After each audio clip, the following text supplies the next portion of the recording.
नमस्कार, वंदे मातरम। मैं हूं श्यामगिरी। आप देख रहे हैं हमारा चैनल मुद्दा भारत का। मुद्दा भारत का यानी मुद्दा आपका। मुद्दा है महाराष्ट्र की राजनीति में दशहरा रैली का। जी हां, दशहरा रैली की बात करें तो कल जो है आजाद मैदान में मुख्यमंत्री एकनाथ शिंदे की रैली और शिवाजी पार्क में उद्धव ठाकरे की रैली, दोनों जो है काफी महत्वपूर्ण रैलियां थी। और लोगों का जो है पूरा ध्यान उस पर केंद्रित था कि आखिर में महाराष्ट्र की राजनीति में क्या एक दूसरे पर आरोप प्रत्यारोप लग रहा है। तो इसी विषय पर हम आज अपने वीडियो में चर्चा करेंगे। हमारे साथ में है नवभारत के वरिष्ठ पत्रकार सूर्य प्रकाश मिश्रा जी। ये खुद वहां पर रैली में मौजूद थे यानी आजाद मैदान में, और हम इनसे पूछेंगे कि एकनाथ शिंदे जी को रैली थी वो किस तरह की थी। बाद में उद्धव जी का भी जिक्र करेंगे। मिश्रा जी, आपका स्वागत है हमारे चैनल में। क्या कहेंगे, आप वहाँ स्वयं मौजूद थे आजाद मैदान में मुख्यमंत्री जी की रैली में। दशहरा की रैली को आप किस तरह मान रहे हैं आप? क्या ये उद्धव जी और शिंदे जी की वर्सेस रैली थी या महाराष्ट्र की राजनीति में कुछ नया होने वाली रैली थी? देखिए, कल जो आज़ाद मैदान में शिवसेना की रैली थी जी, माननीय मुख्यमंत्री एकनाथ शिंदे जी ने उस रैली को संबोधित किया। वहाँ शिवतीर्थ पर उद्धव ठाकरे जी की भी रैली हुई।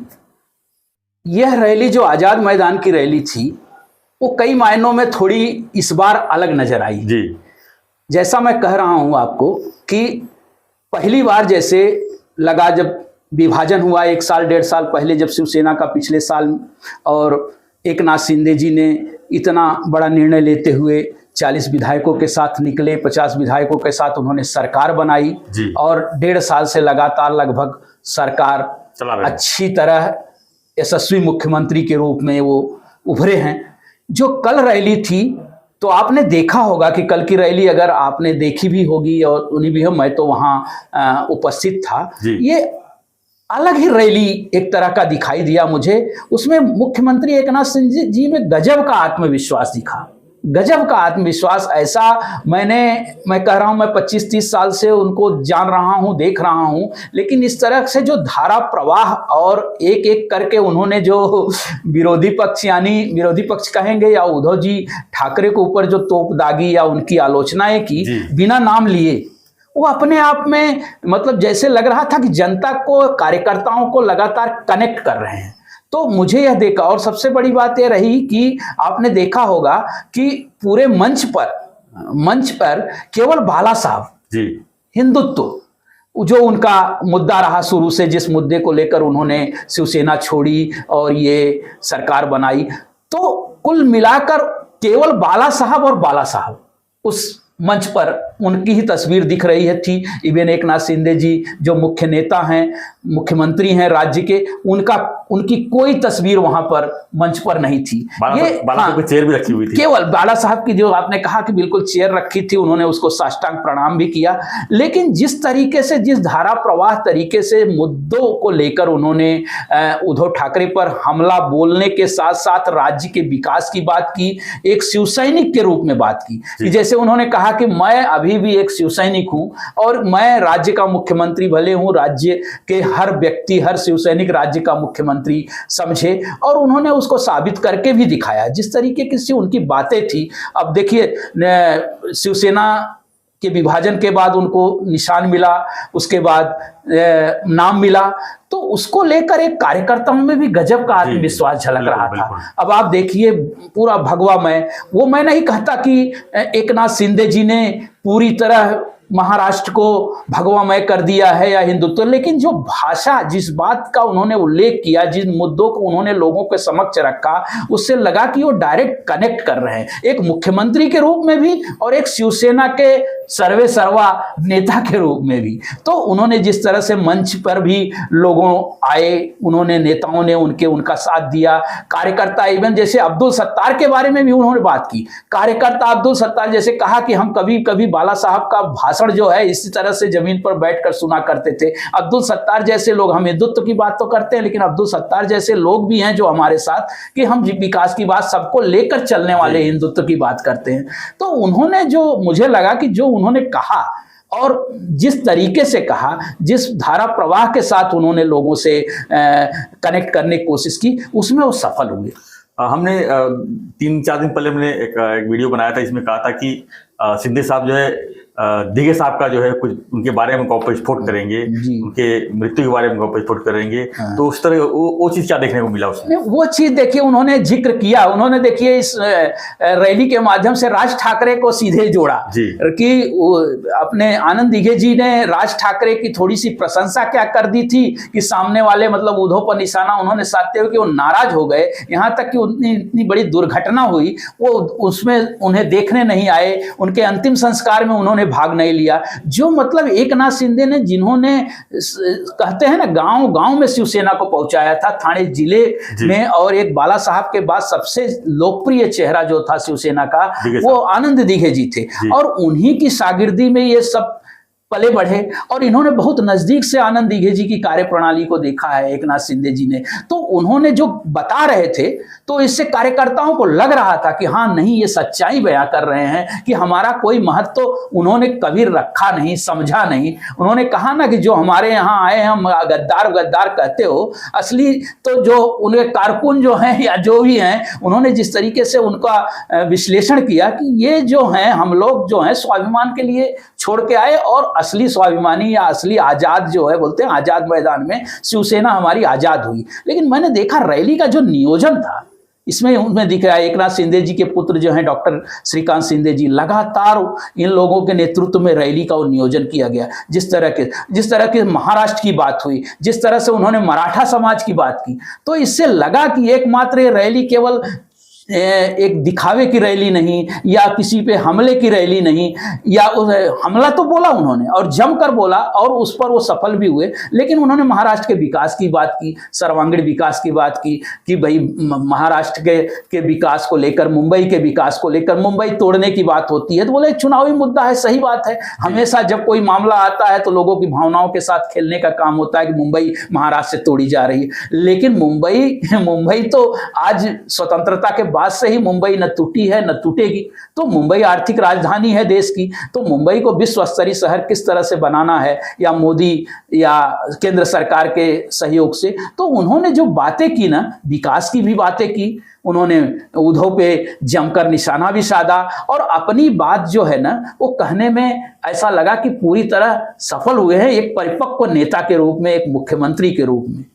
वही बात दिघे साहब के बारे में जो उन्होंने कहा जी कि उनकी मृत्यु के बाद हाँ। मातोश्री से फोन आया और उनकी प्रॉपर्टी कहाँ कहाँ है जी। उसके बारे में उन्होंने हाँ। जांच पड़ताल करने के लिए कहा जी। तो ये कितनी सही है? आप थाने में रहते हैं, आप भी दिघे साहब के करीब ही रहे हैं, आपको क्या लगता है कि कोई भी शिवसैनिक की प्रॉपर्टी की अगर जांच करने की बात होती है तो इसमें कितना सच्चाई? वही उन्होंने हमला बोला कि भाई हम लोगों ने इतना कुछ दिया है, वो हमेशा पैसे की ही बात करते हैं, हमेशा पैसे की बात करते हैं, और उन्होंने बहुत चीजें बोला कि हम इस चीजों को नहीं खोल सकते कि हमारे ऊपर कितनी विपदा आई है, कितने हम लोगों ने केसेस लिए हैं, या आनंद दिघे जी किस गंभीर परिस्थितियों से उन्होंने इस पार्टी को उभारा, इस पार्टी की सत्ता लाई थाना में। और सबसे बड़ी चीज है उन्होंने ये सामने सबसे कहा कि भाई उसके बाद भी आनंद दिघे की प्रॉपर्टी खोज कर रहे थे, कि पता लगा रहे थे कि इनकी प्रॉपर्टी कहाँ कहाँ पे है। तो उन्होंने बोला कि भाई वो योगी व्यक्ति थे, उनके शब्दों में, कि ये चीजें जो कहना उनके जो अंतिम संस्कार में शामिल न होना, मतलब एक तरह से कि इससे शिवसैनिकों का ही अपमान था, यह उन्होंने दर्शाने का प्रयास किया। बोले घंटों इंतजार करने के बाद सांसद विधायक नहीं मिलते थे, ये बात तो सही है, ये तो कई बार आया है कि वो उद्धव जी घंटों लोगों से मिलते नहीं थे, किसी को महत्व नहीं देते थे, बोलते थे उनके पीए वगैरह हैं या और भी हैं और नेता अगल बगल के थे, वो जरा सा भी महत्व शिवसैनिकों को या पदाधिकारियों को नहीं देते थे, ये तो जग जाहिर है। बाला साहब के जाने के बाद उन्होंने ये भी कहा कि जितने बड़े नेताओं ने पार्टी छोड़ी राज ठाकरे से लेकर, सबके सबसे बड़े कारण जो हैं उद्धव जी ठाकरे रहे। अब उद्धव जी ठाकरे बाल ठाकरे बनने गए, अब वो कहां तक कैसे उन्हें क्या मिला ये तो जग जाहिर है, ये तो पूरा महाराष्ट्र जान गया है। तो क्या लगता है सर, अभी शिंदे साहब के यहाँ से बातें हैं उद्धव जी के यहाँ शिवाजी पार्क में, जिस तरह से उन्होंने वक्तव्य किया वहां पर, क्या लगता है कि पुरानी ही शैली उनकी थी, क्या नया कुछ करने की कोशिश किया उन्होंने? नहीं, उन्होंने भड़ास तो पूरी निकाली, मैं तो देख रहा था, ऐसे सुना भी बाद में, लेकिन उन्होंने एक केवल एकनाथ शिंदे पर ही नहीं हमला बोला, उन्होंने मोदी, शाह और वो, तो उन्होंने एक जैसे लग रहा था कि जैसे एक इंडिया आघाड़ी है उसका एक नेता बोल रहा है। जी। उन्होंने एक तरीके से एक कोई घायल शिवसैनिक नहीं। हाँ, एक कोई शिवसेना और वो हिंदुत्व की बात या और वो बेमानी भी थी उनकी करनी। उनका जो लक्ष्य सीधा था कि हम मोदी शाह कमल पे हमला बोलेंगे, मोदी पे बोलेंगे, शाह बोलेंगे। एकनाथ शिंदे को उन्होंने कमतर करके आंका ही है कि उनका ज्यादा उनको महत्व नहीं देना। ज्यादा से ज्यादा उनका यही उद्देश्य था कि हम केंद्र सरकार के खिलाफ, राज्य सरकार के खिलाफ किस तरह से माहौल खड़ा करें। उन्होंने मराठा आंदोलन को लेकर भी बड़ी प्रशंसा की,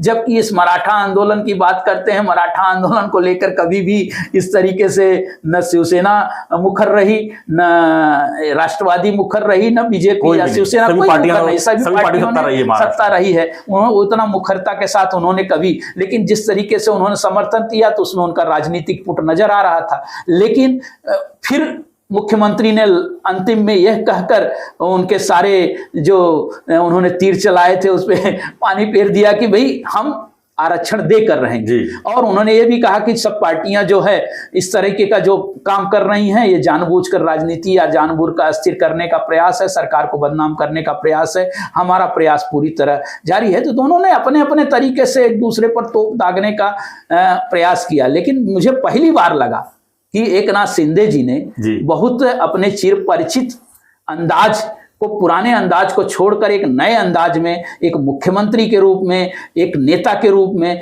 उन्होंने अपने आप को इस रैली के माध्यम से साबित करने का पूरा प्रयास किया। और वो कुशल मुख्यमंत्री और कुशल नेता का, हाँ, ये कुशल मुख्यमंत्री के रूप में तो देखिए वो काम कर रहे हैं। 3 पार्टियों की सरकार चलाना कोई आसान बात नहीं है। वो भी कम से कम उन्होंने कहा कि अब भाई 210 विधायकों वाला।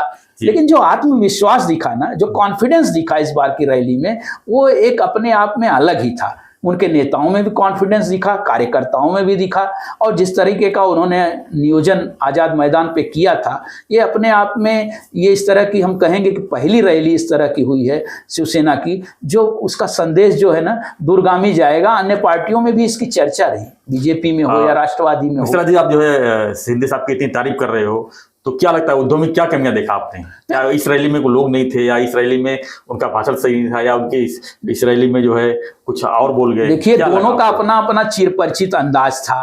उद्धव ठाकरे जो हैं, देखिए बोलते हैं ना, दूध का जला छाछ भी फूक फूक कर पीता है। लेकिन उद्धव तो पूरी तरह जले हुए हैं एक तरीके से, और उनका काम है वो नेशनल लेवल से लेकर स्टेट लेवल की पॉलिटिक्स में, अब नेशनल लेवल की पॉलिटिक्स में उन्होंने इंडिया का साथ पकड़ा है। तो उसके हिसाब से उन्होंने अपने पत्ते फेंके हैं राजनीति में। लेकिन इनका जो कुछ था, ये एक देखिए, आप आनंद दिघे जी कभी बोलते नहीं थे, आपको ही पता था, लेकिन बहुत कुशल संगठक थे। उनका 3-4 बार इंटरव्यू हुआ, 3-4 बार इंटरव्यू आपने लिया होगा।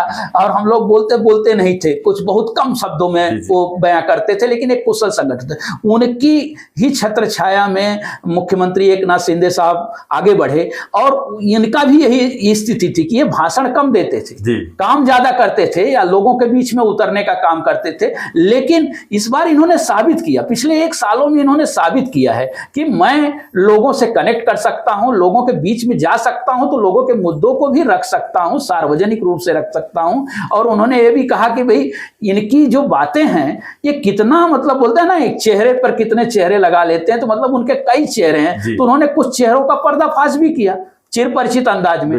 और उसमें वो, इसीलिए मैंने कहा कि ना, उसको जनता से वो संपर्क साध पाए तरीके से। पिछली बार का आपने देखा होगा अगर भाषण, और इस बार का देखिए ना, उसमें जमीन आसमान का फर्क नजर आता है।